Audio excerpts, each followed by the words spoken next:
Good morning students. आज का हमारा टॉपिक है मार्केटिंग मैनेजमेंट फिलॉसफीज़। तो इम्पॉर्टेंट टॉपिक है स्पेशली फॉर इसमें देखा जाता है जो केस स्टडीज़ हैं उसमें काफ़ी आती हैं। ये 5 तरह की मैनेजमेंट फिलॉसफीज़ हैं जो all over the world valid हैं। यही ज़्यादातर मोस्टली इनका कंसेप्ट है, यही चलती हैं। तो इसको हम समझेंगे कि होती क्या है फिलॉसफीज़, मतलब क्या सोचते हैं, किस तरीके से काम करते हैं, क्या किसी ने कुछ कहा मैनेजमेंट के अंदर, तो वो फिलॉसफीज़ एक तरीके से क्या हमारा बेस है मैनेजमेंट का, क्या हमारा मार्केटिंग का बेस है, वो चीज़ें इसके अंदर हम पढ़ेंगे। उसमें जनरली 5 फिलॉसफी हैं। प्रोडक्शन कंसेप्ट सबसे पहला है, इसमें प्रोडक्शन कंसेप्ट। अब प्रोडक्शन कंसेप्ट से रिलेटेड आप समझ रहे होंगे कि इसमें कुछ प्रोडक्शन से रिलेटेड कुछ चीज़ें हैं। यस, तो सबसे पहले इसमें है कि लार्ज स्केल पर प्रोडक्शन होगा। लार्ज स्केल पे प्रोडक्शन, ठीक है, मतलब बहुत बड़े लेवल पे प्रोडक्शन किया जाएगा।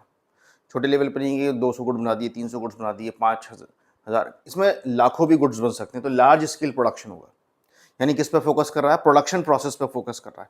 जिससे क्या होगा, जब लार्ज स्केल पे हम प्रोडक्शन करेंगे तो जो कॉस्ट होगी वो लो होगी, लो कॉस्ट, ठीक है, यानी वो प्रोडक्ट सस्ता होगा।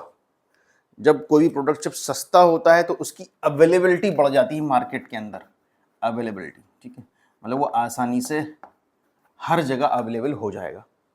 यानी क्या है, इसके अंदर किस पे फोकस कर रहे हैं, आप प्रोडक्शन बहुत बड़े लेवल पे कर दीजिए, ठीक है, जिससे क्या होगा, उसकी कॉस्टिंग कम आ जाएगी और वो हर जगह मौजूद होगा। जाहिर सी बात है, अगर हम एक प्रोडक्ट को हम किसी दुकान पे परचेज करने जाते हैं तो कहता है भाई 1000 का है, अगर हम उससे बार्गेनिंग करें भाई मुझे जो है 1000 पीस लेने, तो कहेगा 700 का लगेगा, 600 का लगेगा, 800 का लगेगा, वट एवर, तो उसकी कॉस्टिंग कम आ गई। ऐसी ही प्रोडक्शन कंसेप्ट है। जब हम बड़े लेवल पे प्रोडक्शन करेंगे तो ऑब्वियसली उसकी जो कॉस्टिंग है वो कम हो जाएगी, हर चीज़ रॉ मटेरियल भी सस्ता मिलेगा, लेबर भी हमें मिलेगी, हर चीज़ सस्ती मिलेगी जब हम प्रोडक्शन लेवल को बहुत बड़े लेवल पर बढ़ जाए। ये जो कंसेप्ट है मोस्टली क्या करता है, चाइना फॉलो करता है, ठीक है। चाइना क्या करता है, बहुत बड़े लेवल, मास लेवल पे प्रोडक्शन करता है, चाहे वो मोबाइल का हो, कार का हो, किसी की भी चीज़ का हो, बड़े लेवल पे वो प्रोडक्शन करेगा, जिससे क्या होगा, उसकी जो कॉस्टिंग है वो कम हो जाएगी और जो प्रोडक्ट की जो अवेलेबिलिटी है वो मार्केट में बहुत ज़्यादा फ्री हो जाएगी, ठीक है। अब आते हैं प्रोडक्ट कंसेप्ट। अब प्रोडक्ट की बात हो रही है यहाँ पर, यानी दैट मीन्स क्वालिटी की बात हो रही है, क्वालिटी पर फोकस किया गया है, यानी प्रोडक्ट की जो क्वालिटी है वो ए क्लास हो, यानी अच्छी हो। जब हम किसी भी प्रोडक्ट की क्वालिटी पे फोकस करेंगे तो जाहिर सी बात है हम एक तरीके से मार्केट में अपना ब्रांड, अपनी इमेज बना रहे हैं। और जब हम क्वालिटी हम फोकस करते हैं तो उसके साथ हम कुछ चीज़ें जोड़ते हैं, ऐड फीचर्स, ठीक है, फीचर्स जोड़ेंगे, ठीक है। जैसे फॉर एग्जांपल आप किसी ब्रांडेड में आप खाना, ब्रांडेड आउटलेट्स पे आप खाना खाइए तो कुछ ना कुछ मील्स जुड़ा हुआ होगा, उसके साथ ये जुड़ा हुआ होगा। इसी तरीके से जब आप बड़े प्रोडक्ट्स महंगे लेने जाते हो, चाहे वो आपका एप्पल का मोबाइल हो, चाहे वो किसी भी ब्रांड का कार हो, बाइक हो, अगर बहुत ज़्यादा क्वालिटी वाइज अच्छी है तो उसमें कुछ ना कुछ ऐड फीचर ज़रूर होंगे, ये एक्स्ट्रा चीज़ है। चाहे वो सेफ्टी पॉइंट ऑफ व्यू से हो, चाहे वो उसका मोबाइल का कैमरा हो, किसी भी पॉइंट ऑफ व्यू से, यानी क्वालिटी पे फोकस के साथ साथ वो कुछ एडिशन चीज़ें आपको भी दे रहा है। इसके अंदर क्या है, जब हमारा प्रोडक्ट अच्छा होगा, क्वालिटी होगी, तो जाहिर सी बात है लोग कस्टमर खरीदेंगे। लेकिन यहाँ पर कभी कभी क्या हो जाता है, यहाँ पर कॉस्ट ज़्यादा हो जाती है तो कस्टमर नहीं खरीदता। जैसे पहले वाले के अंदर कॉस्ट कम हो जाती है तो कुछ ऐसे कस्टमर्स हैं जो कहते हैं कि भाई सस्ता चीज़ें हम नहीं खरीदेंगे, बेकार हो सकती है। तो कस्टमर सेटिस्फेक्शन कहीं ना कहीं उसमें कहीं ना कहीं लैग कर रहा है दोनों चीज़ों के अंदर। अब आते हैं सेलिंग कंसेप्ट। अब सेलिंग मतलब हम किसी चीज़ को बेचने पर फोकस कर रहे हैं, सेलिंग पर फोकस कर रहे हैं, ठीक है। अब इसमें क्या है, by hook and crook, hook and crook कर कर हमें सामान को बेचना है।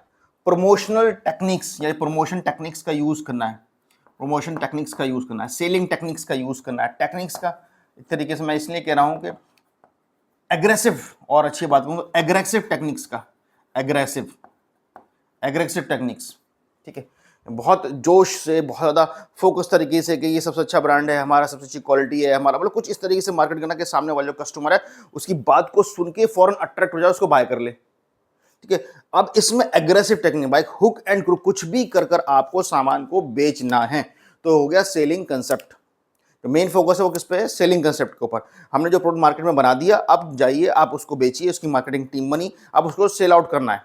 जो भी रिसोर्सेज हमारे पास है उसे हमें बेचना है, और उसमें टारगेट ये ओरिएंटेड जॉब होती है कि शाम तक जिसने जितना बेच दिया उसको इंसेंटिव मिलेगा, उसको ये मिलेगा। तो बाई हुक एंड क्रुक तरीके से आप प्रमोशनल टेक्निक्स का यूज़ करिए। आप कौन कौन सी, चाहे वो एडवर्टाइजमेंट करिए, चाहे वो पब्लिसिटी करिए, चाहे डिस्काउंट दीजिए, रिबेट दीजिए, what ever use of techniques आप यूज़ करेंगे इसके अंदर, किसी भी तरीके से आपको अपना जो प्रोडक्ट है वो मार्केट में सेल करना है।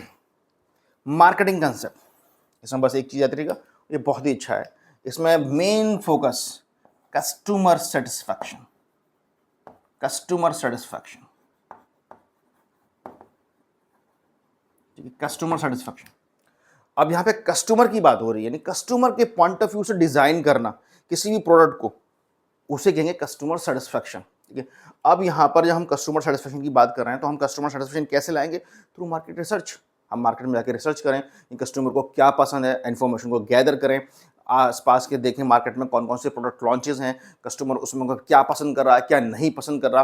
तो सेगमेंट्स के हिसाब से भी आप डिस्ट्रीब्यूट कर सकते हैं कि भाई एज ग्रुप के हिसाब से भी डिस्ट्रीब्यूट कर सकते हैं कि ये जो हमारा प्रोडक्ट है between this age from this age है। जैसे आपने कहा होगा 18 से 25 30 साल जो भी है वो कस्टमर के पॉइंट ऑफ व्यू से हमने डिज़ाइन किया गया है। जैसे अगर हम कारों की बात करें तो उसमें वेरिएंट्स होते हैं, तो वो कस्टमर सेटिस्फैक्शन के हिसाब से, कभी जिसको पावर चाहिए तो उसका इंजन अलग हो गया, ये फीचर्स चाहिए उसको अलग हो गया, उनकी अलग अलग कॉस्ट एडिशन होती चली जाती है। तो कस्टमर के पॉइंट ऑफ व्यू पे उसने फोकस किया, क्वालिटी भी फोकस कर रहा है, सेटिस्फैक्शन भी फोकस कर रहा है, प्राइस को भी मैनेज कर रहा है, एवरीथिंग वो मैनेज कर रहा है, यानी पूरी तरीके से कस्टमर पे फोकस कर रहा है। कस्टमर को क्या चाहिए मार्केट के अंदर, कस्टमर क्या चाहता है मार्केट में, ठीक है। तो ये कस्टमर सेटिस्फैक्शन के ऊपर है। अब आता है सोसाइटियल कंसेप्ट, यानी हमें एक तरीके से सोसाइटी के बारे में सोचना है। जैसे कि हम बहुत सारी चीज़ें हम नहीं सोचते, जैसे फॉर एग्जांपल पॉल्यूशन है, बहुत ही एग्जांपल, ड्रग्स है, दवाइयाँ हैं, या ऐसी कोई भी स्कीम। अगर हम सिर्फ कस्टमर सेटिस्फैक्शन के बारे में सोचें, जैसे एग्जांपल है ड्रग्स है, अगर हम उसको खाने से दवा खाने ड्रग्स खाने से उसको सेटिस्फैक्शन मिल रहा है तो क्या हम उसको प्रोवाइड कर दें? नहीं ना, वो तो जब तक डॉक्टर प्रिस्क्रिप्शन नहीं करेगा उस चीज़ को तो वो नहीं प्रोवाइड की जा सकती। तो इसलिए कुछ जगह पर यहाँ पर लैक करता है सोसाइटल कंसेप्ट के पॉइंट ऑफ व्यू से। पॉल्यूशन क्या है, हमने जो है कस्टमर पॉइंट ऑफ व्यू सब कुछ बना दिया, कार भी बना दी, सब कुछ मिला दिया, लेकिन उसके जो पीछे के जो एक्सटर्नलिटीज़ हैं, नेगेटिव एक्सटर्नलिटीज़ हैं जो छुपी हुई हैं, वो क्या हो रही है। जैसे मोबाइल से आप देखिए तो साइड इफेक्ट्स होते हैं, बहुत सारी चीज़ें होती हैं, आपको पता है जो है रेज निकलती हैं उसके अंदर, ठीक है। और जो है आप पॉल्यूशन देखिए, कारों से पॉल्यूशन होता है, एसी से पॉल्यूशन होता है, फ्रिज से भी होता है, रेफ्रिजरेटर से भी होता है। ये सारी चीज़ें क्या जो हमें हिडन चीज़ें जो हमें दिख नहीं रही हैं। तो हमें ऐसे प्रोडक्ट्स बनाना चाहिए जो सोसाइटी के पॉइंट ऑफ व्यू से भी अच्छे होने चाहिए, पॉल्यूशन इन्वायरमेंट को हमें क्लीन रखें, ताकि हमारी आने वाली जनरेशन, या ये कह सकते हो आप सस्टेनेबल डेवलपमेंट के मोड में चली जाए, और हम उस तरीके से यूज़ करें रिसोर्स को जो हमारी आने वाली जनरेशन है उसको भी उसको बेटर लाइफ अपॉर्चुनिटीज़ मिल सकें। तो ये हमारा मार्केटिंग मैनेजमेंट फिलॉसफी थी, 5 तरह की फिलॉसफी थी। Okay, thank you students.